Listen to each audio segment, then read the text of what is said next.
2 Timóteo, capítulo 1, versículo 8, diz assim a palavra do Senhor. Não te envergonhes, portanto, do testemunho do Senhor, nem do seu encarcerado, que sou eu. Pelo contrário, participa comigo dos sofrimentos a favor do Evangelho, segundo o poder. Não te envergonhes, portanto, do testemunho de nosso Senhor, nem do seu encarcerado, que sou eu. Pelo contrário, participa comigo dos sofrimentos a favor do Evangelho, segundo o poder de... Mais uma vez, Senhor, a Tua igreja se dobra, se prostra, se rende ante a Ti. Nosso lugar é como o de Maria, Senhor, aos Teus pés, escolhendo a melhor parte, ouvir a Tua palavra, Senhor. O que cada um de nós que está aqui deseja é ouvir o Senhor, a Tua voz penetrando em nós, quebrando a dureza dos nossos corações. Nos lava com a Tua palavra, Senhor. Não mais uma reunião onde cumprimos uma obrigação de estar aqui, mas o desejo de sermos conformados a Teu amado Filho. Por favor, Senhor, nós Te suplicamos, em nome de Jesus. Irmãos, faz tempo que nós não estudamos esta carta. Paulo preso, enviando uma carta para animar Timóteo. Paulo preso em seus últimos dias de vida, sua última carta escrita, está aqui animando um jovem que tem uma vida inteira para servir ao Senhor pela frente. O versículo 6, versículo 7 e versículo 8 são exortações para Timóteo. No versículo 6 nós vemos que Paulo pede para que ele reavive o dom que havia nele. No versículo 7, ele fala para Timóteo não ser um covarde, mas agir de acordo com o espírito que Deus havia dado a ele, de poder. E no versículo 8, ele começa a falar para que Timóteo não se envergonhe. E ele diz, não te envergonhes, portanto, do testemunho de nosso Senhor. Timóteo não deveria se envergonhar de falar publicamente a respeito do Senhor, de testemunhar do Senhor. E não deveria se envergonhar do seu encarcerado. Ele não deveria se envergonhar de Paulo, que estava preso pela causa. Paulo então exorta, pelo contrário, participa comigo dos sofrimentos a favor do Evangelho, segundo o poder de Deus. Quando nós lemos isso, é muito difícil aplicar estes versos à nossa vida. Porque o que Paulo está falando aqui é participa comigo dos sofrimentos. Que tipo de sofrimentos Paulo está falando aqui? Paulo está falando de uma dor de cabeça, um problema qualquer? Ou Paulo está falando de estar sendo preso injustamente por pregar? Este mesmo Paulo, que na segunda carta aos Coríntios narra tudo que ele sofreu pelo Evangelho. Naufrágios, perigos, açoites. Como nós estamos estudando em Atos, não havia uma cidade em que ele não entrava e que não saía de lá tendo que fugir praticamente, porque o expulsavam, o perseguiam. Onde ele estava, tumulto era causado. Ele sim, como ele disse aos Gálatas, carregava no corpo as marcas de Cristo. Então, quando nós lemos isso e olhamos para a nossa vida, fica difícil para nós, né? Que reclamamos tanto e servimos tão pouco ao Senhor. E o que nós vamos meditar, refletir esta noite, o tema que eu dei para a mensagem é o crente e a sua relação com a vergonha. E nós vamos meditar principalmente na primeira parte do verso, não dos sofrimentos a favor do Evangelho. Essa nós deixamos para uma próxima oportunidade. Nós vamos meditar na primeira parte que diz, não te envergonhes, portanto, do testemunho de nosso... E queremos falar então sobre a relação do crente com a vergonha. Aqui o texto diz para não se envergonhar de pregar o Evangelho e não se envergonhar de Paulo, de seus ensinos. Mas antes de falar dessa parte negativa, do que nós não devemos nos envergonhar, eu quero falar do que nós devemos nos envergonhar. E o estudo que eu fiz é muito simples, irmãos. Eu peguei uma concordância bíblica Coloquei lá a palavra vergonha e fui observando o que as Escrituras diziam sobre isso. E nós vamos abrir em alguns textos e vamos ver. O crente, em muitos momentos, ele deve se envergonhar. Em muitos momentos ele deve se envergonhar. E é um bom sinal quando ele se envergonha de algumas coisas. Principalmente a respeito de suas atitudes, das coisas, do seu mau testemunho.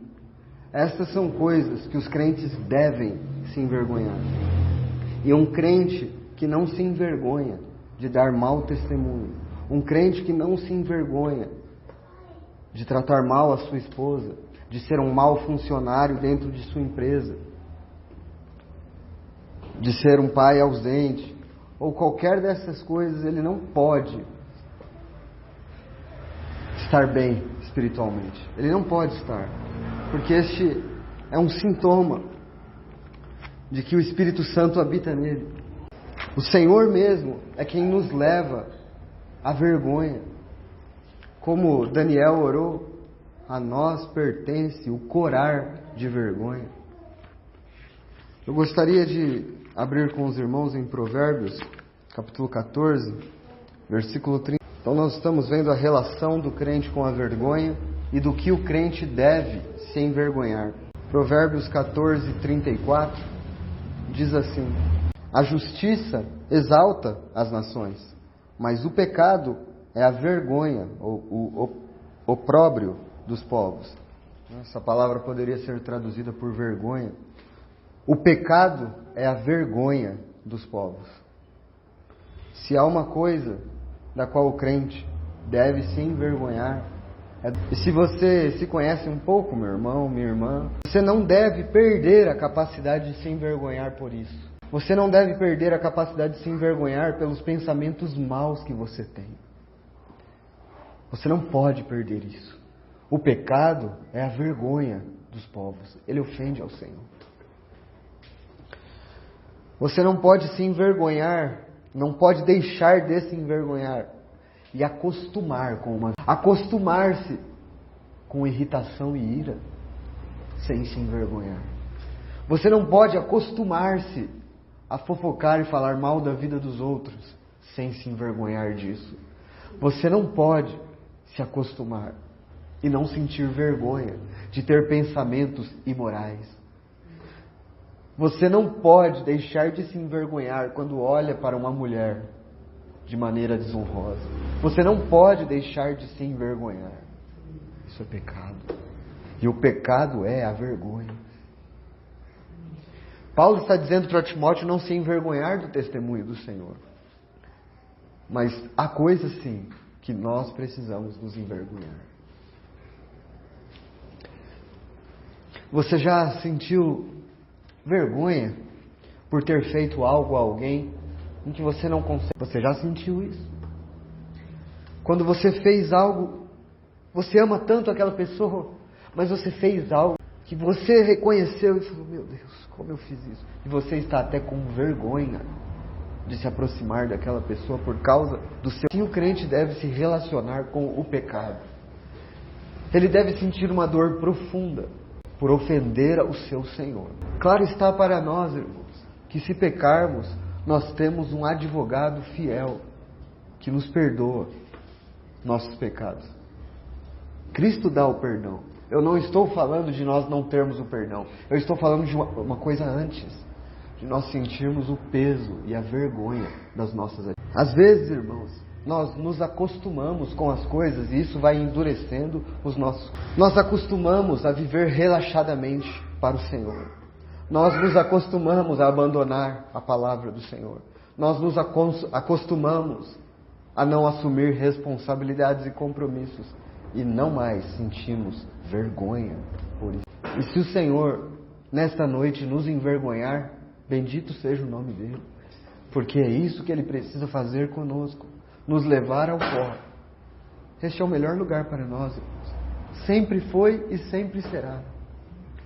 O cristão envergonhado que vai aos pés do Senhor em lágrimas, sente uma alegria posterior a isso, que ninguém jamais conseguirá. Vamos ver alguns textos no Novo Testamento. Estamos em Romanos 6, versículo 21.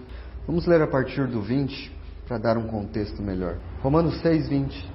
Porque quando éreis escravos do pecado, estáveis isentos em relação à justiça. Naquele tempo, que resultados colhestes? Somente as coisas de que agora vos envergonhais, porque o fim delas é a morte. Somente as coisas de que agora vos envergonhais, porque o fim delas é a morte. Irmão, este texto deixa claro uma coisa. A vergonha pelo nosso passado e pelos pecados, nós sentimos... Paulo está dizendo, que fruto vocês colheram das coisas que faziam atrás? Ele diz, somente a vergonha que sentem agora quando pensam. Aqui, Paulo não está falando de pessoas culpadas. Ele está falando de pessoas perdoadas, que são justas, justificadas. Isso é uma coisa. Mas Paulo está falando que quando um crente olha para trás, ele sente sim vergonha. Ele sente sim vergonha. Você já viu um crente contando vantagem da sua vida de pecados? Um verdadeiro, pelo menos, não faz isso. Tá numa roda lá, fala assim, tinha que ver como eu era antes, eu fazia isso e aquilo, contando vantagem. Um crente não faz isso. Um crente conta do seu passado e diz, Cristo me tirou desta lama. Cristo me tirou da vergonha em que eu vivia. É isso o resultado da graça de Deus no coração de um homem. Ele sente vergonha. Naquele tempo, que resultado colheste? Somente as coisas de que agora vos envergonhais. Veja 1 Coríntios 6, versículo 5. Para equilibrar, irmãos, o que estou dizendo aqui. Nossa glória é Cristo, irmãos. Todo o nosso motivo de orgulho é Cristo. É o que Ele fez por nós. Mas quando nós olhamos para nós, para as nossas ações, é vergonha. E o crente é esta mistura de vergonha e tristeza, e de alegria e glória. Vergonha e tristeza por quem Ele é, glória e alegria por quem Cristo é, pelo que Cristo fez. Nós nunca nos gloriamos pelas coisas que nós fazemos, mas pelo que Cristo fez. E quando pensamos e por isso tem que estar equilibrado. Nós não podemos olhar muito para nós, porque se for assim, nós vamos sucumbir, nós vamos afundar. Mas nós precisamos ter uma visão equilibrada de quem nós somos e de quem Cristo é. E há momentos em que nós precisamos sim nos envergonhar e nos humilhar.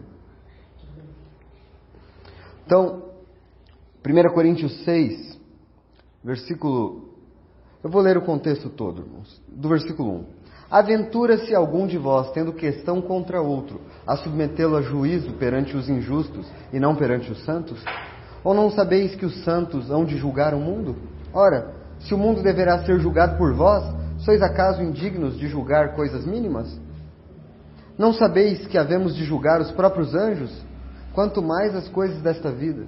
Entretanto, vós, quando tendes a julgar negócios terrenos, constituís um tribunal daqueles que não têm nenhuma aceitação na igreja. Para vergonha, vou-lo digo, não há porventura, nem ao menos, um sábio entre vós que possa julgar no meio da irmandade? Mas irá um irmão a juízo contra outro irmão, e isso perante incrédulos? Paramos aí. Aqui é outro motivo de vergonha. Há tanto conflito, há tanta confusão. E aqui o contexto diz que eles estavam irmãos entrando em tribunal. Então um irmão levava o outro para um tribunal, para um ímpio, um incrédulo julgá-los. E Paulo diz, isso é uma vergonha. No versículo 7 diz, só de existir entre vós demandas, já é completa derrota para vós outros. O crente deve se envergonhar quando ele está sempre buscando seus direitos e nunca se nega a nada. Ele deve se envergonhar de ser uma pessoa mesquinha que não sofre danos e prejuízos. A nossa personalidade, a nossa carne não permite que nós sejamos assim, a não ser com uma obra do Senhor. Nós não gostamos de perder nem sequer uma discussão. Nós não abrimos mão, nós não baixamos a cabeça. Um crente orgulhoso, em pé, Pense na sua casa. Pense nos seus relacionamentos mais próximos. Quando você está o tempo todo para ganhar uma discussão, erguendo a sua voz e tentando ser o mais forte o tempo todo, você deve se envergonhar disso, porque não é isso que nosso Senhor nos ensinou. Irmãos, isso é muito duro. Nós precisamos reconhecer diante do Senhor. Senhor, nós precisamos dele. Senhor, trabalha nas nossas vidas.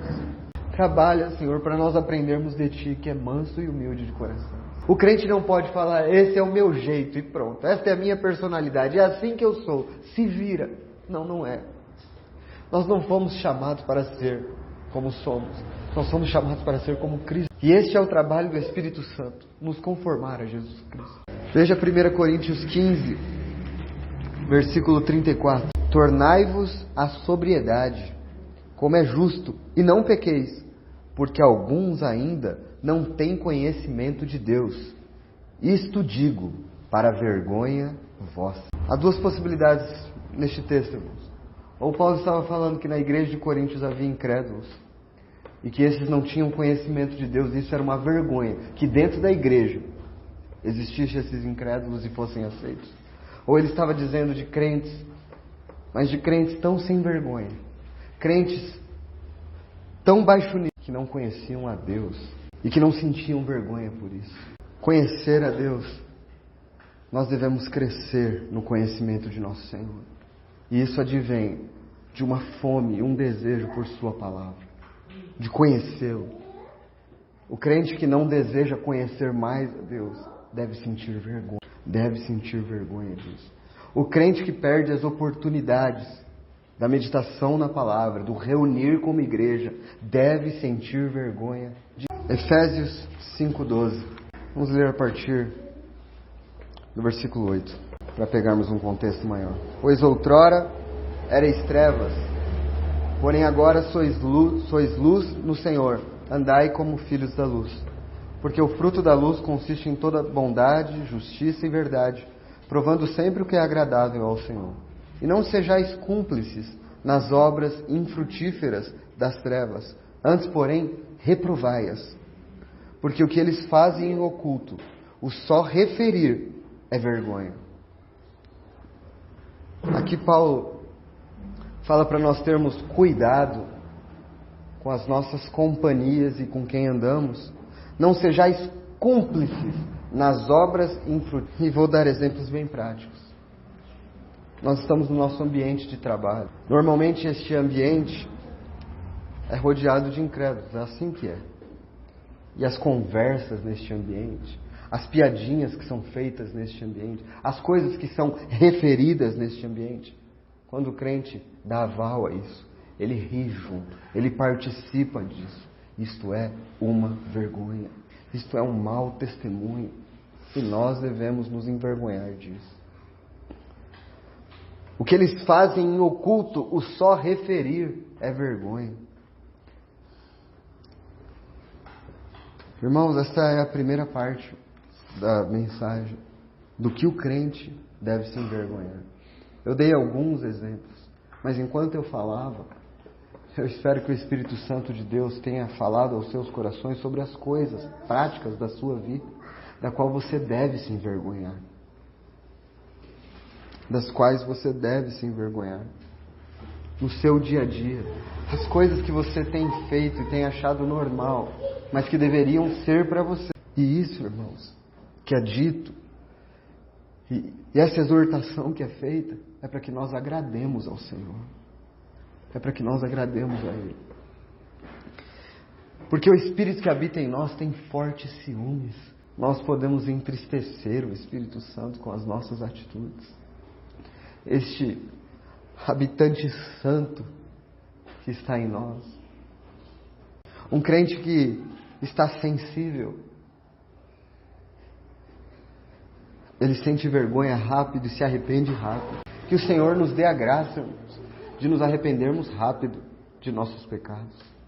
De nos arrependermos rápido. Porque eu sei, irmãos, que nós vamos pecar. Essa, infelizmente, é a verdade, irmãos. Mas que nós nos arrependamos rápido. Vamos para outra parte agora, irmãos. Do que nós não devemos nos envergonhar. Então Paulo diz a Timóteo: não se envergonhe do testemunho de nosso Senhor, nem de seu encarcerado. Eu gostaria de abrir em Romanos 1,16. Agora nós vamos para uma parte mais positiva. Romanos 1,16. Então Paulo vai dizer aqui aos romanos: pois não me envergonho do Evangelho, porque é o poder de Deus para a salvação de todo aquele que crê, primeiro do judeu e também do grego, visto que a justiça de Deus se revela no Evangelho de fé em fé, como está escrito: o justo viverá por fé. Nós não devemos nos envergonhar de anunciar. E o que é sentir vergonha, né? O que é isso? Normalmente é um constrangimento que a gente sente, que não tem coragem para se posicionar. A gente se sente constrangido, é um medo que dá na gente, que nos impede de agir. Mas Paulo diz: eu não me envergonho. Eu não me envergonho. Não me importa o que os homens pensam. Eu sei que o Evangelho é o poder. Quanto mais nós andamos neste mundo, irmãos, se formos fiéis ao verdadeiro Evangelho, à pregação do Evangelho, os homens vão achar que nós somos loucos. Mas Paulo diz que a loucura da pregação é que salva. E nós precisamos pregar o Evangelho. O Senhor já tem nos falado isso. Nós temos que aproveitar as oportunidades que nós temos. Paulo para Timóteo diz: pregue a palavra a tempo e fora de tempo. Insta, faça isso, proclame. Irmãos, nós somos o povo chamado das trevas para anunciar as virtudes daquele que nos chamou para a sua maravilhosa luz. Nós anunciamos as virtudes de nosso Senhor. Agora, não é só vergonha. Nós não devemos apenas não ter vergonha de anunciar o Evangelho, mas nós não podemos ter vergonha do conteúdo do Evangelho. Entenda a diferença disso. O conteúdo do Evangelho, as pessoas hoje, os pregadores moderninhos, eles não pregam o verdadeiro Evangelho. Eles têm vergonha do conteúdo do Evangelho. Porque o Evangelho tem a parte boa. Cristo salva pecadores, Cristo morreu pelos pecadores. O seu sangue perdoa, justifica, dá paz com Deus. É a parte boa. Mas existe a parte amarga do Evangelho, que os homens são pecadores, que os homens estão debaixo da ira de Deus, que se não se arrependerem irão para o inferno. Nós não podemos A moda é: Deus é amor. E Ele é, mas Ele é justiça. E nós não devemos nos envergonhar de pegar com equilíbrio quem Deus é e o que é o Evangelho de Deus. O Evangelho é uma boa notícia, mas antes de ser boa, porque qual é a boa notícia? Cristo veio salvar os pecadores. Ele veio buscar o que se havia perdido. Isso é uma boa notícia. Só que existe uma má. As pessoas precisam reconhecer que estão perdidas. As pessoas precisam reconhecer que são pecadores. Então nós não podemos nos envergonhar de dizer isso para elas. Porque quando nós não dizemos isso para elas, o que acontece são conversões falsas. São pessoas que acham-se boas e que estão se juntando a Cristo porque Ele tem umas ideias. Quando na verdade uma pessoa, quando se converte, é que vê em Cristo a sua única esperança. E é isso que nós temos que fazer quando pregamos o Evangelho. Fazer com que a pessoa se desespere acerca de quem ela é, para colocar a sua esperança somente em Cristo. E nós não podemos nos envergonhar disso. Veja Marcos capítulo 8, versículo 38. Marcos 8, 38 diz assim: porque qualquer que, nesta geração adúltera e pecadora, se envergonhar de mim e das minhas palavras, também o Filho do Homem se envergonhará dele, quando vier na glória de seu Pai com os santos anjos. Irmãos, mais uma vez aqui agora não é só a questão do Evangelho, mas de toda a doutrina e ensino de nosso Senhor. Nós não devemos nos envergonhar disso. E quando nós estamos conversando com as demais pessoas, por exemplo, quando eu estou lá no meu trabalho, em qualquer ambiente é assim, o ambiente é mundano e tem os princípios. Então, se você está numa roda de conversa e as pessoas começam a falar, é claro que essas questões são sensíveis, mas veja, elas são sutis e estão em toda parte. A pessoa começa a falar sobre homossexualismo e essas coisas. E normalmente isso acontece lá no trabalho. E ela sabe que existe um crente naquela sala. E ela pergunta: e você, o que acha? eu vou me envergonhar do meu Senhor e das suas palavras? Não. A Bíblia diz que isso é pecado e o Senhor condena isso. Sofreremos consequências? As pessoas vão lá, retrógrado, machista e qualquer outro tipo de coisa? Talvez, mas nós estaremos do lado do Senhor. E sempre que estamos do lado do Senhor, nós somos maioria. Nós não devemos nos envergonhar dos ensinos do Senhor, irmãos. Não devemos. Tudo que hoje este mundo acha que é normal. Na criação de filhos, você tem uma linha na criação de seus filhos. E as pessoas vão dizer, isso é demais. Por que você faz assim? Por que é tudo tão assim? Não, mas você não deve se envergonhar disso. Você deve estar do lado do Senhor.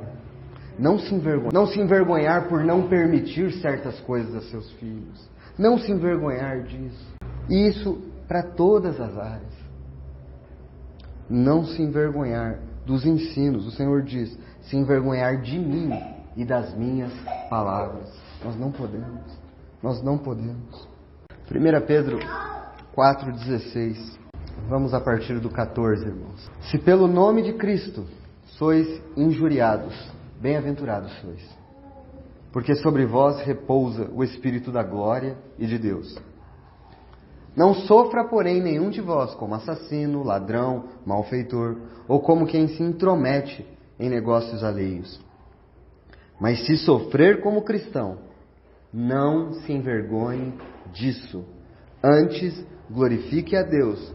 Nós não devemos nos envergonhar de sofrer como cristãos. A verdade, irmãos, nós sofremos pouco como cristãos, porque nos posicionamos pouco como cristãos.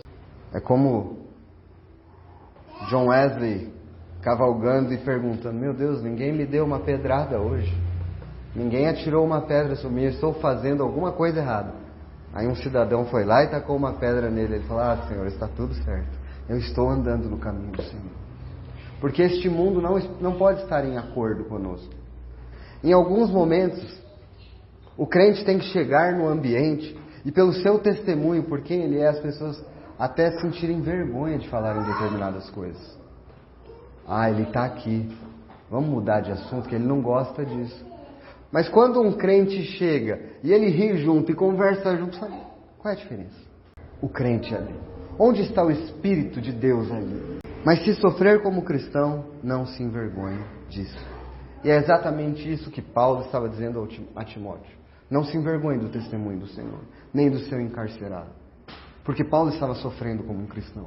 Paulo estava sofrendo pela causa de Cristo. Irmãos, e aqui eu não estou dizendo os nossos sofrimentos porque nós fazemos coisas erradas e nos enfiamos em dívidas, porque nós estamos com problemas de saúde. Isso, sim, são os sofrimentos. Nós estamos falando de coisas específicas.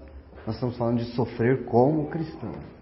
Sofrer pela causa de Cristo. Sofrer pelo nome de Cristo. É disso. Último verso sobre do que não devemos nos envergonhar é o próprio texto de 2 Timóteo, capítulo 1, versículo 8. Diz assim: não te envergonhes, portanto, do testemunho de nosso Senhor, nem do seu encarcerado que sou eu.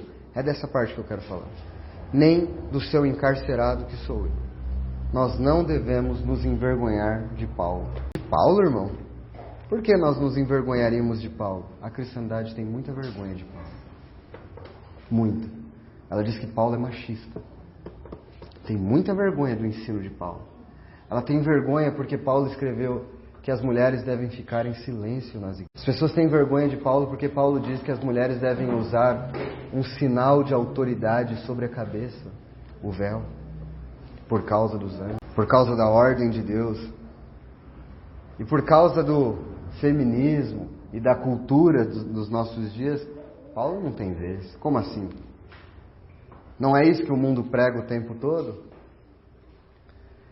Que as mulheres são iguais aos homens e têm As mulheres são iguais aos homens em dignidade, mas nas funções o Senhor fez. Por isso, na palavra de Deus, o Senhor deu aos varões a responsabilidade de liderar, de pregar, como é numa casa. O cabeça é o homem, não para ser um ignorante, arrogante, presunçoso, que manda e é egoísta, mas para ser um líder amoroso que dá exemplo, como Cristo fez. Então nós não podemos nos envergonhar de Paulo e de seus ensinos, como tem acontecido. Para concluir, irmãos, eu quero ler Hebreus 2:11. São os últimos 2 textos e nós concluiremos. Recapitulando, irmãos, o que falamos até agora, para que os irmãos não se percam. Nós estamos falando sobre o crente e a sua relação com a vergonha. No primeiro momento nós falamos do que nós devemos nos envergonhar. No segundo momento nós falamos do que nós não devemos nos envergonhar. E agora eu quero falar do Senhor. E como Ele não se envergonha do seu. O que é um escândalo da graça. Que Ele não se envergonhe do seu povo. Hebreus 2:11 diz: pois tanto o que santifica como os que são santificados, todos vêm de um só. Por isso é que Ele não se envergonha de lhe chamar irmãos, dizendo: a meus irmãos declararei o teu nome, cantar-te-ei louvores no meio da congregação. Irmãos, Cristo não se envergonha do seu povo. Isso não é maravilhoso, irmãos? Porque nós temos motivo para se envergonhar, não é? E é verdade que temos. Mas Ele não se envergonha do seu povo. Por isso, irmãos, o fato de nós nos envergonharmos do nosso pecado é bom. Mas quando nós chegamos diante dele para confessar os nossos pecados, Ele não se envergonha de nós. Ele não se envergonha de nós. Nós continuamos sendo seus amados, seus eleitos, sua igreja, seu povo, por quem Ele deu a vida. Então nós podemos chegar sempre com confiança, com ousadia, diante do trono da graça. É perda de tempo fazer como Adão, que a vergonha o conduziu a se esconder. A nossa vergonha pelos nossos pecados deve nos conduzir a nos arrepender e ir diante do Senhor. É isso que deve fazer, porque Ele não. A verdade, irmãos, é que se nós não tivermos uma visão adequada de quem Cristo é e do seu amor pelo seu povo, nós não teremos coragem de orar. Nós não teremos coragem de estar na sua presença. Em muitos momentos, eu tenho que parar e pensar: o que seria de mim? O que seria de mim se não fosse Cristo, o meu Senhor, o meu Salvador? O que seria de mim? Porque, irmãos, há momentos em que nem nós mesmos nos suportamos, por causa dos nossos pecados, por causa da nossa personalidade. Nem nós nos suportamos. Mas Ele não se envergonha de nós. Ele está sempre nos chamando à comunhão. Ele está sempre nos chamando a perto dEle. Por isso eu quis terminar com estes versos sobre a vergonha para dizer: nós devemos nos envergonhar sim de quem nós somos. Não devemos nos envergonhar de pregar o Evangelho. E o nosso Senhor nunca se envergonhará. Veja mais um texto, e é o último da noite, Hebreus 11:16. Mas agora aspiram a uma pátria superior, isto é, celestial. Por isso Deus não se envergonha deles, de ser chamado seu Deus, porquanto lhes preparou uma cidade. Você aspira a uma pátria celestial, irmão? Você aspira ser arrebatado daqui logo? E que seu Senhor volte para te buscar, para você estar sempre com Ele? Ele não, por isso Deus não se envergonha deles, de ser chamado seu Deus, porquanto lhes preparou uma cidade. Que o Senhor tenha falado aos nossos corações esta noite,